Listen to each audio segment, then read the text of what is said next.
নমস্কার, বাংলা সেরা গল্পে সবাইকে জানাই স্বাগত। শুরু করছি প্রতিভা বসুর লেখা উপন্যাস মালতীদির গল্পর ৩য় পর্ব। তাহলে শুরু করি। উপন্যাস মালতীদির গল্প। আমার কোনো ওজোর শুনলেন না সেদিন মালতীদি। জোর জার করে ধরে নিয়ে এলেন তার বাড়িতে। কৌতূহল বা ইচ্ছে আমারও যে ছিল না তা নয়, একান্তে সঙ্গলোভ ছিল বইকি। কাজেই হয়তো খুব জোরও করতে হলো না। সেই টালিগঞ্জের শেষ প্রান্তে গঙ্গার ধারে জনমানবশূন্য নিরালা নির্জন কুটির একটি। সন্ধ্যা হয়ে গিয়েছিল। আমাকে অন্ধকারে দাঁড় করিয়ে ঘরের তালা খুলে ভেতরে গিয়ে লণ্ঠন জ্বালালেন। চারদিকে তাকিয়ে আমার ভয় করছিল। সেটা এখনকার টালিগঞ্জের গঙ্গার ধার নয়। সেখানে তখন সাপ, খোপ, শেয়াল, সরীসৃপেরই বসবাস ছিল বেশি। চারদিকের ঝোপঝাড়ে জঙ্গলে তাকিয়ে মনে হলো কোনো ডাকাতদের গোপন আস্তানা এসে পথ ভুল করে দাঁড়িয়ে আছি। মালতীদি বেরিয়ে এলেন। উঁচু করে লণ্ঠন হাতে ঝুলিয়ে বললেন, আয়। পায়ে পায়ে ভেতরে ঢুকলাম। এলোমেলো অগোছালো ঘর। মেঝেতে মাদুরের উপর একরাশি বইপত্র ছড়ানো ছিটানো। সেসব দুহাতে সরিয়ে মালতীদি জায়গা করলেন একটু। তারপর বললেন, বস।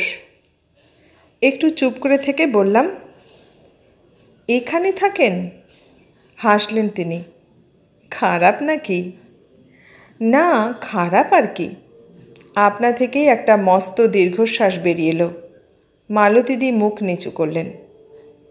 তার নিচু করা মাথার সিঁথিতে লণ্ঠনের আলোর স্তিমিত রেখাটি জলজল করে উঠল। তাজ্জব হয়ে দেখলাম সিঁথিটি ঠিক অল্প বয়সের মতোই ঘন চুলের চাপে সরু আর সুদূর, আর সেই সরু আর সুদূর কুমারী সিঁথিটি সিঁদুরে রঙিন। মুখ তুলে হাসলেন। আস্তে বললেন, কি দেখছ? বিয়ে করেছেন? তা করেছি। রমেন সেনের তাহলে সুমতি হয়েছে? না। তবে? আমি আকাশ থেকে পড়লাম। আমি গোপালনগরের জমিদার নরনারায়ণ চৌধুরীকে বিয়ে করেছি। নরনারায়ণ চৌধুরীকে? হ্যাঁ। কয়েক মুহূর্ত দুজনেই চুপ। বাইরে একটানা ঝিঁঝি ডাকছে। হাওয়ার শব্দ শাঁসা করছে বড় বড় গাছের পাতায়। শেয়াল হেঁকে উঠল দুবার। মালতীদি বললেন, খুব অবাক হচ্ছ?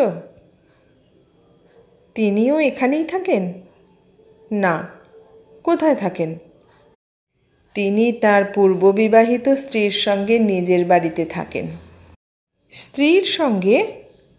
হ্যাঁ। আমি আবার চুপ। অনেক পরে বললাম, আর আপনি এই? আমি এই? স্ত্রী আছে তবু আপনাকে বিয়ে করেছেন? একটু ভুল হয়েছিল। মুখখানা করুণ হয়ে উঠল মালতীদির। চোখ নামিয়ে নিয়ে বললেন, রমেন বলেছিল। এখানেও রমেন? এখানেও রমেন। হাসলেন মালতীদি। আমার স্বামী রমেনেরই বন্ধু। রমেনের সূত্রেই এর সঙ্গে আমার আলাপ। ও, বিয়েও তাহলে রমেনই দিল? না, তা নয় ঠিক, আমরাই করলাম।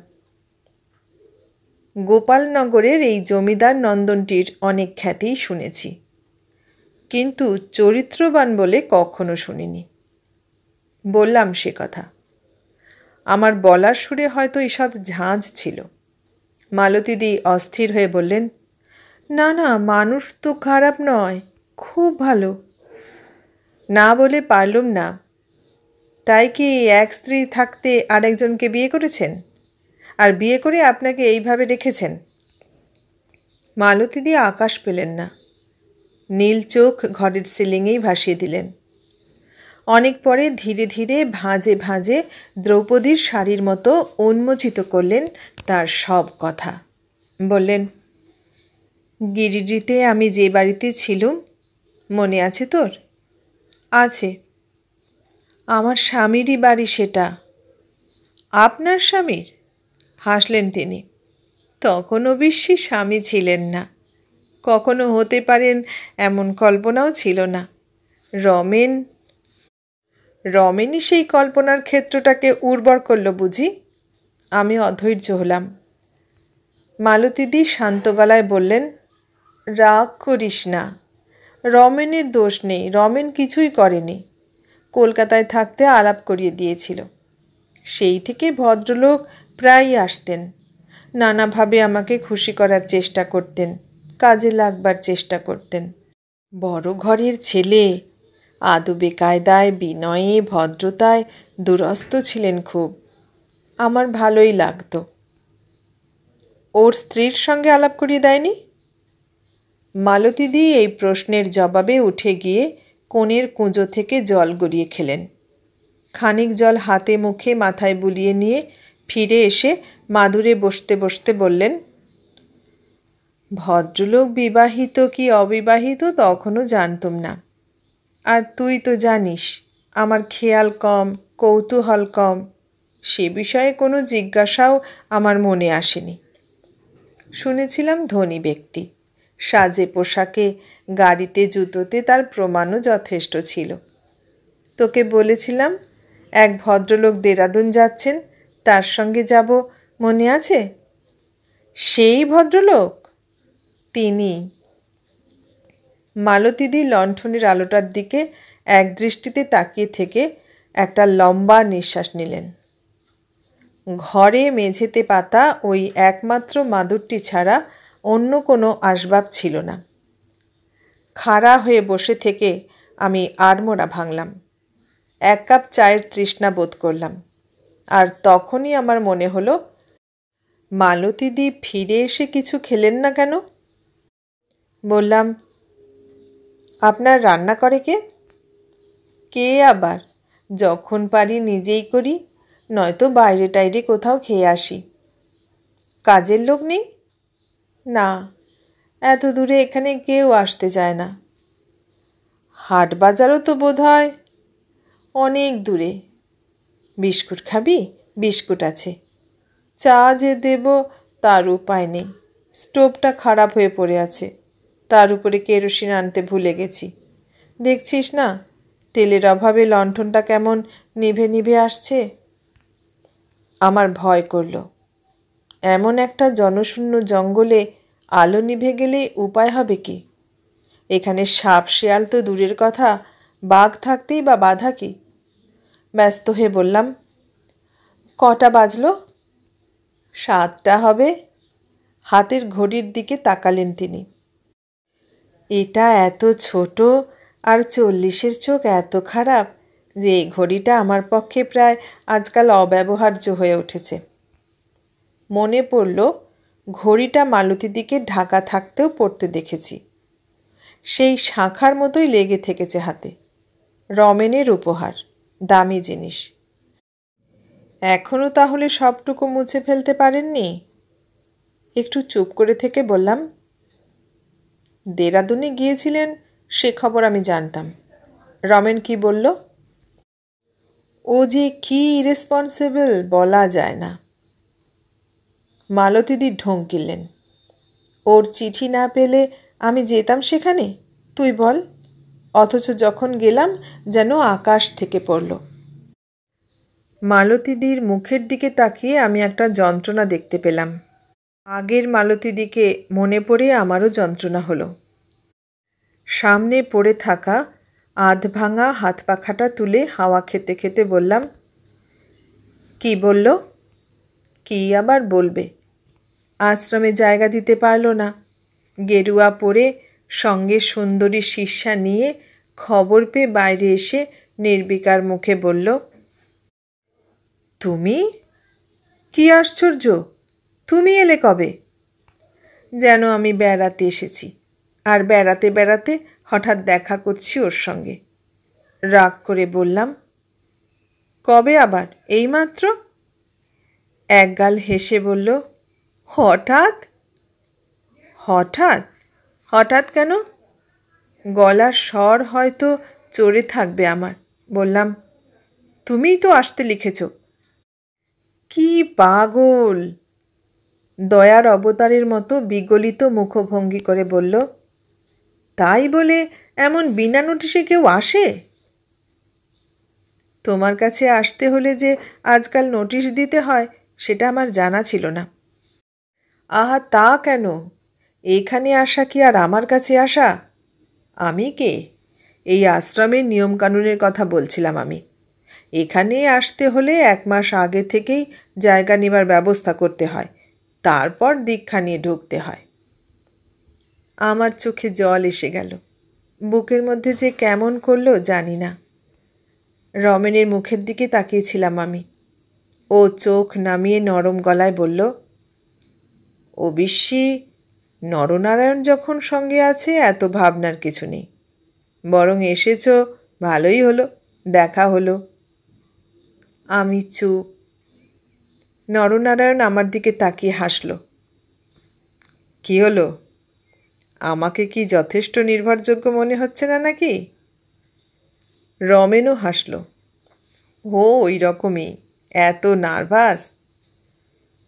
এর উত্তরে কিছু বলতে চেষ্টা করেছিলাম, কিন্তু গলা বুজে এলো আমার। বলাই বাহুল্য, শেষ পর্যন্ত একটা হোটেলেই উঠতে হলো আমাকে।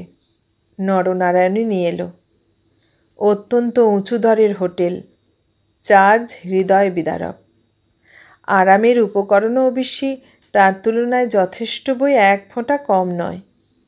মস্ত ঘরে মস্ত মস্ত জানালা যেন সারা আকাশটাকে মুঠোয় করে ভেতরে নিয়ে এসেছে। তাকালে ধুধু পাহাড়ের সারি, ঘন সবুজ মখমলে মোড়া। জানলা ঘেঁষে নরম কৌচ, মেঝে জুড়ে নরম কার্পেট, খাট জুড়ে ডবল স্প্রিংয়ের উপর গদি। বেল বাজালেই পরিচারক এসে হাজির। চাইলেই চা, ব্রেকফাস্ট, লাঞ্চ আর ডিনারে খাবারের স্বাদুতা আর প্রাচুর্য একটা মনে রাখার মতো ব্যাপার। নারায়ণ বলল, পছন্দ হয়েছে? বেশ কমফোর্টেবল বোধ করছেন তো? আমি আর কি বলবো, আমার রীতিমতো কান্না পাচ্ছিল। দেরাদুনে আসবার টিকিট কাটতেই আমার দম ফুরিয়ে গেছে। সামান্য চাকরি করতাম, ছেড়ে ছুড়ে চলে গিয়েছিলাম। ধারণা ছিল বাকি জীবনটা বুঝি ওখানেই নিরুপদ্রবে কেটে যাবে। রমেন আমাকে আশ্রম সম্বন্ধে সেই রকমই একটা অস্পষ্ট ছবি দিয়েছিল। সামান্য যা পুঁজিপাটা সব খুইয়েই আমি রওনা হয়েছিলাম। এমনকি ফ্ল্যাটটা পর্যন্ত ছেড়ে গিয়েছিলাম। আমাকে চুপ করে থাকতে দেখে নরনারায়ণ আবার বলল, যদি বলেন তবে অবশ্যই রেইনবোতেও যাওয়া যায়। সে হোটেলটা এর চেয়েও ভালো, আর বাড়িটা একেবারে একটা টিলার উপরে, শহর থেকে দূরে। আমি বললুম, দেখুন, আমার সাধ্য খুব কম, তাই ভাবছিলাম এর চেয়ে কম দামি কোনো থাকার ব্যবস্থা নেই এখানে। নরনারায়ণ জোরে হেসে উঠল। ও, এখন তাহলে এটাই আপনার সবচেয়ে বড় চিন্তা? হাসি দেখে কি জানি কেন আমার হাত পা ঠান্ডা হয়ে এলো। নরনারায়ণ হাসতে হাসতেই বলল, তা থাকবে না কেন? শুধু হোটেল নয়, ইচ্ছে করলে আপনি ধর্মশালাতেই বা থাকতে পারবেন না কেন? সে তো বলতে গেলে ফ্রি। তবে আমাকে তাই নিয়ে চলুন। আমার ব্যগ্র কণ্ঠস্বরে একটু চকিত হলো বোধ হয়। ঝকঝকে পালিশ গালে চুলে নখে জুতোয় একাকার মানুষটি এবার বৈষ্ণব ভঙ্গিতে নম্র হয়ে বলল, আপাতত আপনি আমার অতিথি। যথাযোগ্য ব্যবস্থা আমি নিশ্চয়ই করতে পারিনি।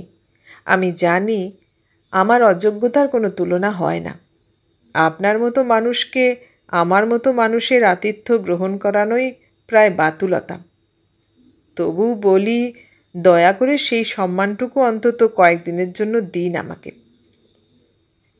আমি তার ভদ্রতায় মুগ্ধ হলাম, কিন্তু ধন্যবাদ দিয়ে বললাম, তা কখনো হয়? কেন হয় না? কেন হয় না সে কথা বোঝাই কেমন করে, যদি না সে নিজে বোঝে? সেদিন অনেকটা সময় আমার ঘরে রইল সে। বাক বিতণ্ডা হলো খানিকক্ষণ, তারপর আমাকে শহর দেখাতে নিয়ে গেল। আমি পরের দিনই রমেনকে জানালাম সে কথা। লিখলাম, কি করি বলো তো, আমার হাত শূন্য। কর্তব্যবোধ থেকে না দাও, ধার হিসেবেই না হয় খরচটা চালিয়ে দাও কদিন। তুমি তো মানুষ, একটা অতীত তো আছে। সে জবাব দিল, অনেক তো বয়স হলো, আর কতকাল এমন ছেলে মানুষ থাকবে। নরনারায়ণ আমার মোটেই পর নয়, অতিশয় অন্তরঙ্গ বন্ধু। তার কাছে এত বেশি লজ্জা না করলেই সুখী হব। আমি আবার লিখলাম, তোমার বন্ধু তো আমার কি, আমি কেন হাত পেতে নেব তার কাছ থেকে? আর কিছু না পারো দয়া করে ফেরবার টিকিটটা কেটে দাও, চলে যাই। চিঠি লেখালেখি যখন, তখন বুঝতেই পারছো আমাদের দেখাশোনা হচ্ছিল না। রমেন ইচ্ছে করলেই সবসময় সকল মানুষের সঙ্গে দেখা করতে পারত না, সেটা নিয়ম ছিল না তাদের আশ্রমে। এই চিঠি পেয়ে একদিন সে এসে হাজির। যেমন সকলের সঙ্গে দেখা করার নিয়ম ছিল না, তেমনি আশ্রম থেকে স্বাধীনভাবে সব দিন গণ্ডির বাইরেও ওদের পা দেবার আইন ছিল না। সপ্তাহে একদিন নির্দিষ্ট ছিল, সেদিন ছিল সেই নির্দিষ্ট তারিখ। এসেই আমার পাশে বসে পিঠে হাত রাখল। বাহ, চমৎকার আছো তো, সুন্দর তো ঘরটি। নরনারায়ণের যত্নে তাহলে মন্দ নেই। রাগ করে হাত সরিয়ে দিয়ে জানলার কাছে গিয়ে দাঁড়িয়ে বললাম, এভাবে কেন তুমি আমাকে অপদস্থ করলে? আমি তোমার কি করেছি? কেন তুমি আমার সঙ্গে বারে বারে এই শত্রুতা করো? রমেন আমার অভিমান দেখে তার ধনুক বাঁকা আশ্চর্য ঠোঁটে দারুণ হাসল। চিরপরিচিত ভঙ্গিতে বেড কভারের তলা থেকে বালিশ দুটো বার করে নিয়ে বুকের মধ্যে দুমড়োতে দুমড়োতে বলল, লক্ষ্মীটি, রাগ করো না, 1 কাপ চা খাওয়াও তোমার বিয়ারাকে বলে। আরও যদি কিছু খাওয়াতে পারো তাও দিও। আমি বললাম, এখানে আমিই খাই অন্যের পয়সায়, তোমাকে খাওয়াবো সে শক্তি যদি থাকতো তাহলে সেটা নিজের জন্যই খরচ করতুম। বললুম বটে, কিন্তু মন আমার নরম হয়ে এসেছে। দরজা বন্ধ ঘরখানাতে একা তার অস্তিত্ব অনুভব করতে করতে আমি কোথায় কত দূর চলে গেছি। আমার সামনে কিছু নেই, সব পেছনে। সেই পেছনে ফেলে আসা দিনগুলো যেন মাখামাখি হয়ে উঠে এসেছে আমার এই ঘরখানার মধ্যে। হাতের ঘড়ি দেখল রমেন, অনেকক্ষণ আমার দিকে তাকিয়ে থেকে বলল, সময়ের মেয়াদ আমার ভারী কম, রাগ করে আর কি করবে? আমি যে নিতান্ত হৃদয়হীন তার পরিচয় তো তোমার অজানা নয়। আর কেন আমি এরকম, কেন কোনো বন্ধনই আমাকে বাঁধতে পারে না, তাও আমি জানি না। সেজন্যই সব ছেড়ে ছুড়ে চলে এসেছি এখানে। তোমাকে তো বলেছি মালতী, আমাকে তুমি ভুলে যাও। মুখ ফিরিয়ে কেঁদে ফেললাম। নিষ্ঠুর, ভুলতেই কি তুমি দাও আমাকে? রমেন চুপ করে রইল। অনেক পরে বলল, দেব। হোটেলের অন্য সুইট থেকে ডেকে নিয়ে এলো নরনারায়ণকে। হাসিতে খুশিতে চঞ্চলতায় যেন বড় বেশি ছটফট করতে লাগলো। তারপর যে কদিন আছি সে কদিন শহর বেড়ানো থেকে আরম্ভ করে রক্ষণাবেক্ষণের সমস্ত ভার নরনারায়ণের উপর চাপিয়ে চলে গেল একটু পরে। আর আমি তাকে দেখিনি। চেষ্টা করে ব্যর্থ হয়েছি। চিঠি লিখে জবাব না পেয়ে অস্থির হয়েছি। ঘন্টার পর ঘন্টা অপেক্ষা করেছি আশ্রমের দরজায়, কোনো ফল হয়নি। 2 মাস ছিলাম, ভদ্রলোকের আদরে যত্নে মুগ্ধ না হয়ে পারিনি। আস্তে আস্তে রমেনের কথা চিন্তা করা ছাড়াও অন্য চিন্তা দেখা দিয়েছিল মনে। রমেনকে ছাড়াও শেষের কয়েকটা দিন দেরাদুনে আনন্দেই কেটেছিল। এই হলো সূত্রপাত। না, সূত্রপাত নয়, সূত্রবন্ধন। মালতীদি চুপ করলেন। একটা নাম না জানা ফুলের গন্ধ ভেসে এলো ঘরের মধ্যে। জানলা দিয়ে ঝুপ করে একটা বেড়াল লাফিয়ে পড়ল। আমি চমকে উঠেছিলাম। মালতীদি তাকে হাত বাড়িয়ে কোলে নিয়ে আদর করতে করতে বললেন, সব ডিটেলস শুনে আর কি করবি। ফিরে এলাম একসঙ্গেই। এসেই প্রথমে হাতের মকরমুখ মোটা বালা দুটো আর গলার পাটি হারটা বিক্রি করলাম। হারটা অবশ্যই আমার মার ছিল, আর সোনাও ছিল অনেক। যা টাকা পেলাম সবটাই দিয়ে দিলাম তার হাতে। বললাম, আপনার ঋণ শোধ করা আমার সাধ্য নয়, তবু। ভদ্রলোকের ফর্সা রঙে দুধের মতো এক ফোঁটা আলতা গোলা হলো। ভারী গলায় বললেন, এভাবেই শেষে ঘাড় ধাক্কা দিয়ে দিলেন? ছি ছি করে উঠলাম। এসব কি বলছেন আপনি? ওখানে কি সোজা খরচ হয়েছে? এতে তো তার অর্ধেকও হলো না। ভদ্রলোক একটি কথা বললেন না, একটিবার তাকালেন না। নোটগুলো টেবিলের উপর উঠতে লাগলো ফরফর করে। তিনি সোজা বেরিয়ে গেলেন দরজা দিয়ে। আমি একেবারে হতভম্ব হয়ে দাঁড়িয়ে রইলাম। আমি যে বাড়িতে এসে উঠেছিলাম সেটা আমার পিস্তত বরদাদা ডক্টর চিদানন্দ দত্তের বাড়ি। বরদা তখন লন্ডনে বক্তৃতা দিতে গেছেন। তিনি বিপত্নিক। 2 ছেলে শিলং পাবলিক স্কুলে পড়াশোনা করে।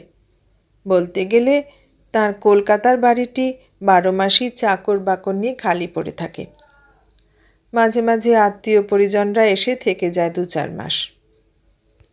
দেরাদুন থেকে ফিরে এসে আমারও ওই বাড়ি ছাড়া উঠবার অন্য জায়গা ছিল না। ফ্ল্যাট খুঁজছিলুম মানে ওই ভদ্রলোকই খুঁজে দিচ্ছিলেন। বই পড়তে পারা ছাড়া অন্য কোনো কাজই আমি বড় একটা গুছিয়ে করতে পারতুম না, সে তো তুই জানিস। এরপরে একদিন খুব গোপনে খুব নিঃশব্দে বিয়ে হয়ে গেল আমাদের। হিন্দু মতে হলো না, কেননা উনি ব্রাহ্মণ, আমি কায়স্থ। রেজিস্ট্রি করে হলো না, উনি বিবাহিত। নবদ্বীপে গিয়ে কণ্ঠী বদল হলো। তারপর রুদ্ধশ্বাসে শুনতে শুনতে এতক্ষণে একটা প্রশ্ন করলাম আমি, আর মালতীদি সঙ্গে সঙ্গে শক্ত করে আমার হাত চেপে ধরলেন। তারপর তুই আমার একটা উপকার করতে পারবি মালা? চমকে উঠে হাত ছাড়িয়ে নিয়ে বললাম, কি? তোর স্বামী তো একজন দিগ্বিজয়ী ব্যারিস্টার, একটা মামলা করে দিবি। কিসের মামলা? চিটিংয়ের। চিটিং? আমি হতবাক। দ্রুত গলায় মালতীদি ফিসফিস করলেন, এখন বলে কি জানিস, আমাকে নাকি লোকটা কোনোদিন বিয়ে করেননি। সে কি? বলে আমি নাকি চড়াও হয়ে কিছু টাকা খসাবার মতলবে এসব বলে বেড়াচ্ছি। আমি স্তম্ভিত হলাম। তুই বল, এ লজ্জা আমি রাখি কোথায়? এ বেদনা আমি কেমন করে সহ্য করি? আমি উত্তেজিত হয়ে উঠলাম। এসব বলছে এখন? যেমন আমার ভাগ্য। মালতীদির চোখ জানালার ধুধু অন্ধকারে কোথায় ভেসে গেল। বলতো, কি পাপ আমি করেছি যার জন্য সারাটা জীবন ধরে আমার এই শাস্তির পালা চলেছে, এই অপমান ভোগ করতে হচ্ছে? আমি বললাম, কি আশ্চর্য, বিয়ে তো ভদ্রলোক নিজের গরজেই করলেন। তা তো করলেনই, তবে আবার কি হলো? কি আবার? অদ্ভুত করে একটু হাসলেন মালতীদি। স্ত্রীলোক তো ওর কাছে মাছির মতো। ছি ছি, টাকার বিনিময়ে বহু স্ত্রীলোকই ভোগ করেছে লোকটা, কেবল আমার উপর লোভ চরিতার্থ করবার জন্যেই ওর কণ্ঠী বদলের বিড়ম্বনা। আর আপনি বিয়ে না করা পর্যন্ত কিছুই বুঝলেন না? মালতীদি সজল চোখে হাসলেন। শুধু কি সেটুকুই বুঝিনি, আরও অনেক কিছুই তো বুঝিনি। আর সব কি? ওর স্ত্রী, ওর ছেলে মেয়ে, পরিবার পরিজন। আমি 2 চোখে বিস্মিত বেদনা নিয়ে তাকিয়ে রইলাম মালতীদির দিকে। মালতীদি বললেন, আসলে ওদের পুরনো বালিগঞ্জের মস্ত বাড়িতে মস্ত পরিবার নিয়ে ও বাস করত। সবই আমাকে মিথ্যে করে বুঝিয়েছিল। স্ত্রীর সঙ্গে জীবনেও ওর ছাড়াছাড়ি হয়নি। অপূর্ব সুন্দরী মহিলা, 4 ছেলে মেয়ে। কি সাংঘাতিক! স্ত্রী সংসারের কর্ণধার। নরনারায়ণ রীতিমতো ভয় পায় স্ত্রীকে। এত সব আপনি আগে জানতে পারলেন না? আমি যেন ধিক্কার দিলাম মালতীদিকে। মালতীদি নিঃশ্বাস চেপে বললেন, পরেও হয়তো অজানাই থাকতো। মানুষ যে এত মিথ্যে কথা বলতে পারে এটাই আমি জানতাম না। সকলকে বিশ্বাস করাই আমার স্বভাব, আর তার মধ্যে নরনারায়ণের মিথ্যে। আমার সাধ্য কি তাকে বুঝতে পারি? লোকটা একটা পাপের কুণ্ড। এই দেখ, জীবনী লিখছি একটা। দেয়ালে ঠেলে রাখা ছোট খোলা ট্রাঙ্কের ভাঙা ডালাটি উঁচু করে রাশিকৃত কাগজ বার করলেন মালতীদি। এটা আমি শ্রীযুক্ত নরনারায়ণ চৌধুরীকেই উৎসর্গ করব আমার স্বামী বলে। স্বামী? ও লোকটাকে স্বামী বলতে আপনার ঘেন্না হবে না? আর ঘেন্না তো স্বামী না হলেই। আমি তার সঙ্গে বাস করেছি না? স্বামী বলেই যে বাস করেছি সেটা তো জানবে লোকে। বাইরে এক ঝাঁক পাখি উড়ে স্থির হলো। আর এক প্রস্থ শেয়াল ডেকে উঠল। আমি জানালায় তাকিয়ে বুঝলাম রাত বেড়েছে। একটু চুপ করে থেকে বললাম, মালতীদি, আমি এবার যাই। মালতীদি আস্তে আমার হাতের উপর হাত রেখে বললেন, ভয় পেয়েছিস? ভারী গলায় বললাম, না পাবার কি? কি করে আপনি এখানে থাকেন? মালতীদির চোখ হাসিতে টলটল করল। বোকা, তার চেয়ে তোর জিজ্ঞেস করা উচিত ছিল কি করে আপনি এই বনবাসে এলেন। মালতীদির হাসি দেখে আমার কান্না পেল। বললাম, এসেছেন যে তা তো দেখতেই পাচ্ছি। তার জন্য কতটা পথ হেঁটেছেন, কত পাহাড় ডিঙিয়েছেন, কত আগুন মারিয়েছেন, সাগর সাঁতরেছেন, তা জেনে আর কি লাভ। কিন্তু মালতীদি, আপনি তো আর নিতান্ত বাংলার বধূটি নন। আপনার গুণযোগ্যতার অভাব নেই। কি দুঃখে এমন না খেয়ে না পড়ে মরে বেঁচে এই জঙ্গলের মধ্যে আশ্রয় নিয়েছেন। কি করব? কি আবার? আগে ছিলেন না? চাকরি করতে বাধা কি? অবশ্যই আমি জানি না চাকরি আপনি করছেন কি না, কিন্তু ঘরবাড়ি খাওয়া দাওয়ার যে দিন দশা আমি দেখতে পাচ্ছি, তাতে মনে হচ্ছে। ঠিকই ধরেছিস, চাকরি আমি করি না। কেন করেন না? একলা একটা মানুষ কতটুকু লাগে আপনার? নিজেকে নিয়েই দিব্যি আপনি ঘর সাজাতে পারেন। মালতীদি তার একদিকের ভুরু বাঁকা করে এমন চোখে আমার দিকে তাকিয়ে রইলেন যে আমি যেন একটা অবাক করা কথা বলেছি, যা তিনি পূর্বে কখনো শোনেননি, এমনকি ভাবতেও পারেননি। আমি বললাম, আর চাকরিও আপনার এমন কিছু ফেলনা হবে না, বড় কাজই পাবেন আপনি। বলছিস কি তুই মণি? মালতীদি আকাশ থেকে পড়লেন। ওদের ঘরের বউ হয়ে আমি চাকরি করব? তাহলে কি সে আমাকে আস্ত রাখবে? চাকুরে মেয়ে ওর দু চক্ষের বিষ, তাদের সে অসৎ চরিত্র বলে। এবার আমি অবাক হয়ে বললাম, সে কি? ওর মতামতে আপনার কি এসে যায়? ওর সঙ্গে আপনার কিসের সম্বন্ধ? হাজার হোক আমার স্বামী তো। স্বামী? আমি তাজ্জব। মালতীদি বলছেন কি? দুঃখে দুঃখে কি মাথা খারাপ হয়ে গেল?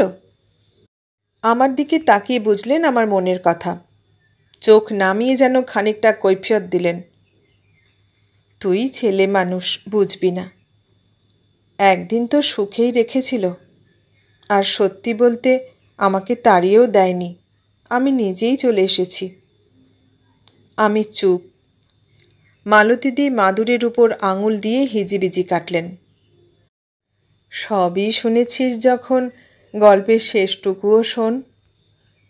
চুন বালি খসা ভ্যাপসা দেওয়ালে ছায়া পড়েছে আমাদের, ভুতুড়ে ছায়া। সেই ছায়া দুটোর দিকে তাকিয়ে থেকে বললাম, শেষ তো দেখতেই পাচ্ছি। এটা তো উপসংহার, তার আগে আর একটা পরিচ্ছেদ আছে। তার জন্যে কোনো বিশেষ বর্ণনা দরকার নেই, শেষটুকুই আগের দিনের যথেষ্ট প্রমাণ। মালতীদি সংকোচে ভরা গলায় বললেন, না রে, কয়েকটা দিন ভালোই কেটেছিল, একেবারে উল্লেখ না করার মতো নয়। নিউ আলিপুরে মস্ত বড় বাড়িতে ছিল, দাস দাসী সুখ স্বাচ্ছন্দ্য কিছুরই অভাব ছিল না। নরনারায়ণের প্রেমের অভাবও অনুভব করিনি কখনো। কেবল একটা জিনিস আমাকে পীড়া দিত, সেটা হচ্ছে তার প্রণয়ের মধ্যে কোনো সূক্ষ্মতা ছিল না, অপেক্ষা ছিল না। মাঝে মাঝে প্রায় বর্বর মনে হতো। বিচ্ছেদের কি তবে সেটাই কারণ? না। তবে সে কখনো রাত্রিবাস করত না আমার সঙ্গে।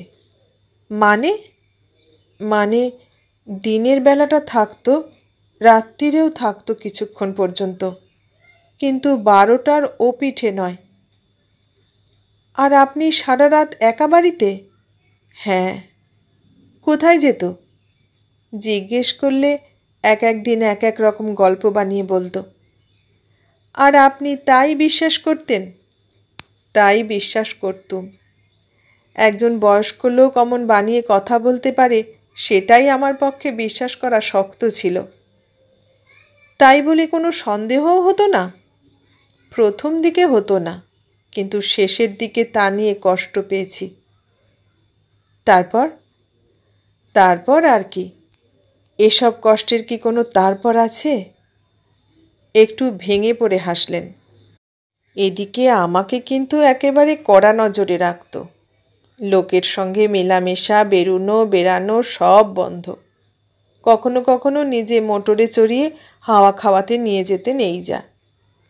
হয়তোবা একদিন নিউ মার্কেটে গেলুম, চিড়িয়াখানায় গেলুম, শহরের বাইরে দূরে চলে গেলুম কোথাও।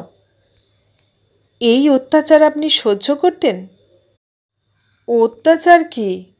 আমি তো বেরুতে কোনো দিনই ভালোবাসি না। বেরুবো কখন? সকাল থেকে রাত 10টা-11টা পর্যন্ত সে তো নিজেই আছে সঙ্গে সঙ্গে। তাছাড়া সে কথাটা আমি জানতুম না তখন। তারপর বেশ কয়েক মাস এরকম অন্ধের মতোই কাটিয়ে দিলুম। হঠাৎ একদিন সকালে উদ্ভ্রান্ত চেহারা এসে বলল, মালতী, কয়েকদিন ছুটি দিতে হবে আমাকে। আমি বললুম, কোথায় যাবে?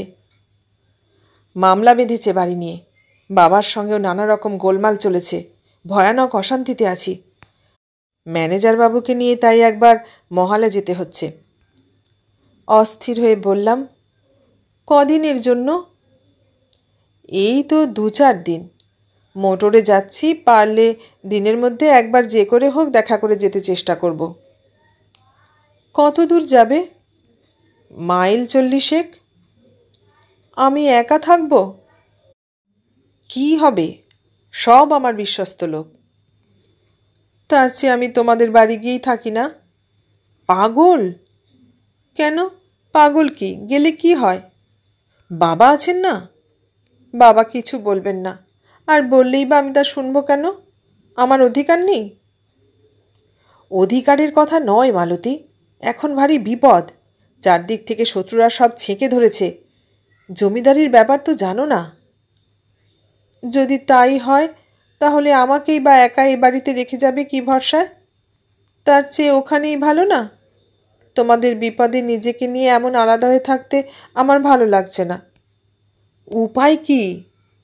নিরুপায়েরই বা কী আছে? বাবার সঙ্গে আমার যেসব কথাবার্তা হয়েছে, তারপরে আমি তোমাকে সেখানে নিয়ে যেতে পারবো না। কি কথা হয়েছে? শুনে লাভ নেই।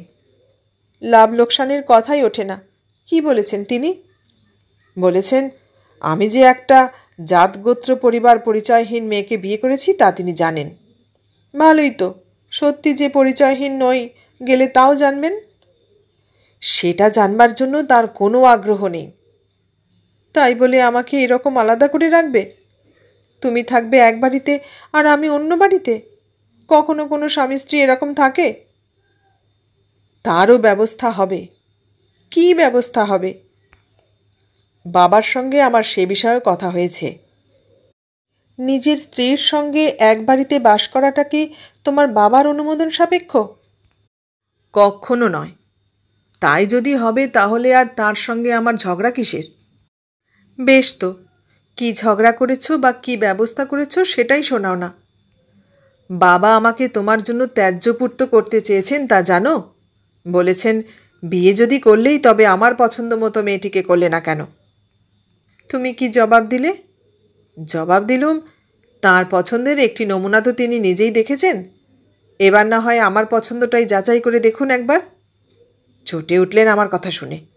জমিদারি মেজাজ ফেটে চৌচির হয়ে গেল। হুঙ্কার দিয়ে বললেন, বেরিয়ে যাও সামনে থেকে।